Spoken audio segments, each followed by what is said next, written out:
The situation near Kostanivka and in the city itself is tense. The Russians are trying not only to gain a foothold in the urban area, but also to break through into our rear in small groups. At the same time, the enemy is launching massive missile and bomb strikes on Druzhkivka, which is adjacent to Kostantinivka. Find out more about how the city is living and how the fighters of the 93rd Brigade Kholodny Yar are defending it in the following report. And at the same time, support the fundraiser for charging stations for the Kholodny Yar fighters. The payment details will be shown on your screens.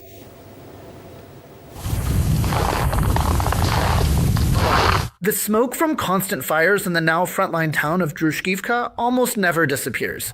The town is at least 15 kilometers from the front line, but for enemy attacks, that's not such a great distance. Every day, about a dozen guided aerial bombs and countless drones reach here.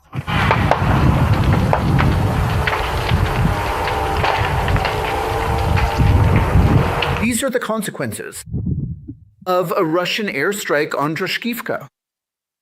These attacks happen every day, and as you can clearly see right now, the enemy forces are currently turning what previously seemed to be a peaceful and quiet rear city into this devastating scene of total destruction.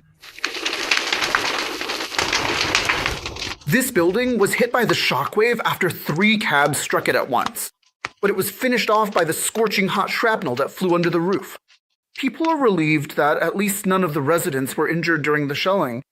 At the same time, they fear that the fire could spread to neighboring homes. Rescuers came out twice in response to the call. Because of the overwhelming presence of Russian drones, they were forced to halt their work. The guys hid right under the cart here and then still went out to extinguish the fire. They kept putting out the fire.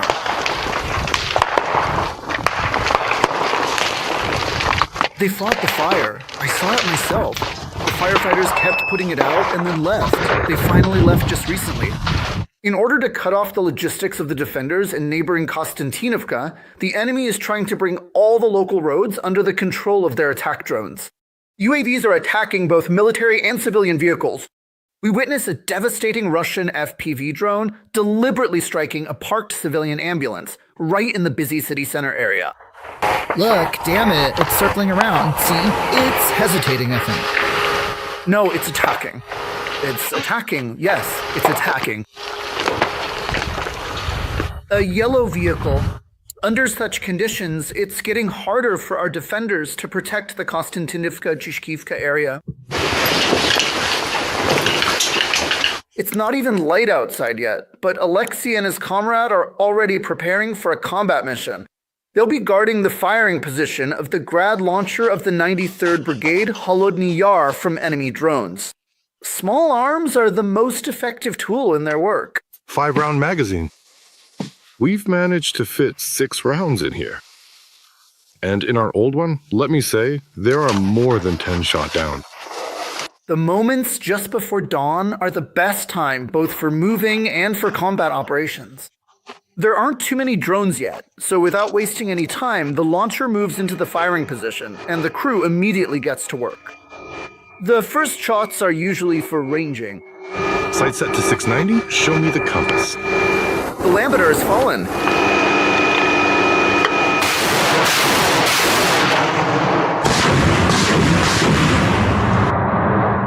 If the target remains completely stationary, then all of the necessary preparations are fully complete.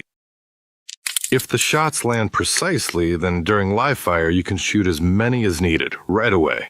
If the target is moving, we fire in bursts of 3.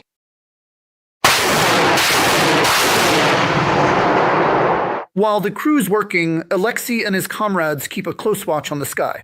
From their own experience, the soldiers know where the Russian drones will attack from. There is some cover over there. The tree line is well protected from the flank.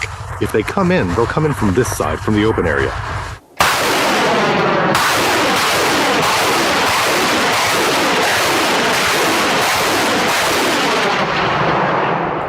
The entire crew's work takes no more than 20 minutes. Staying in one place any longer is dangerous. Already in the shelter, the artillerymen immediately reload the launcher. The guys have plenty of work to do in the Kostantinivka direction. And after that? Yes. Well, same. The flip-flops were flapping, right? That would certainly be a wonderful thing.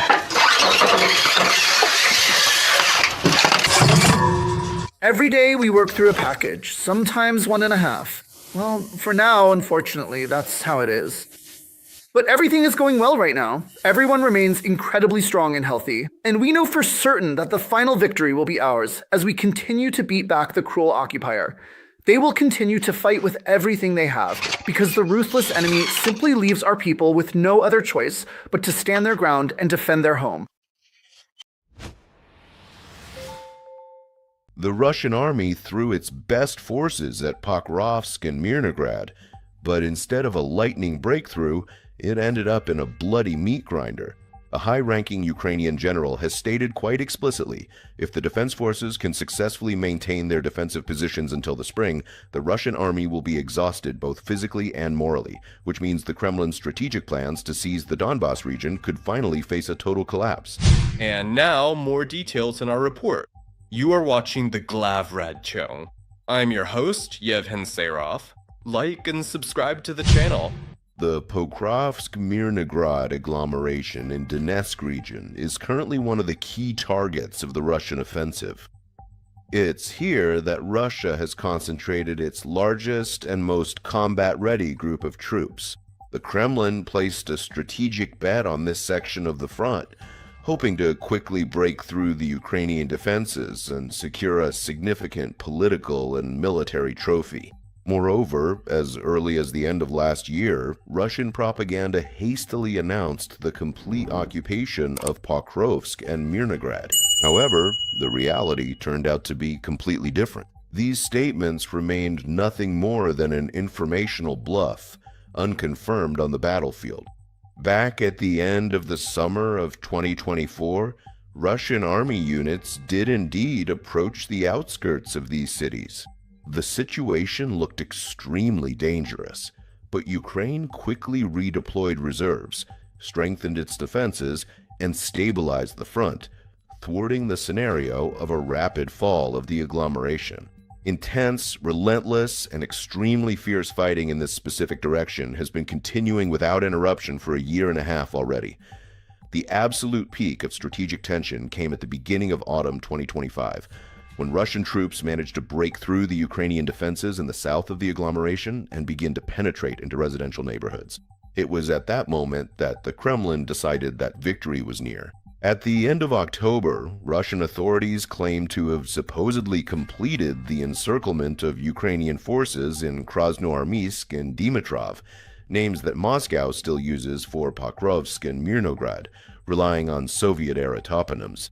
On December 1st, the Kremlin announced the capture of Pokrovsk, and right before New Year's, it declared full control over Mirnograd. But Ukraine categorically denied these claims. The military and political leadership emphasizes that certain areas of both cities remain under the control of the defense forces. There is no question of any encirclement or complete capture of the agglomeration. This position is also confirmed by OSINT analysts. They point to the lack of reliable evidence that Russia has full control over Pokrovsk and Mirnograd. Yes, part of the urban area has long since turned into a so-called gray zone, where the front line is unstable, but the Russian army does not have stable dominance there. Given the gravity of this current situation, the main question is exceptionally difficult. How much longer can Ukraine continue to hold out against Russia's pressure in this sector? Does the Ukrainian armed forces have enough strength, reserves, and resources to continue the exhausting urban battles? The answer to this question is given by Brigadier General Yevhen Losiachuk, commander of the 7th Rapid Response Corps of the Ukrainian Air Assault Forces, who has been responsible for the defense of Pokrovsk and Mirnograd since the summer of 2025. In an interview with BBC News Ukraine, the general states directly, the key objective is to hold out until spring. According to his calculations, it is by this time that the Russian army should face a critical depletion of both personnel and equipment. The pace of the offensive will inevitably slow down. However, for now, the enemy is, on the contrary, trying to increase the pressure. As of today, Ukraine's defense forces have full control over the northern part of Pokrovsk and the north of Mirnograd. In Pokrovsk, the enemy is acting more aggressively.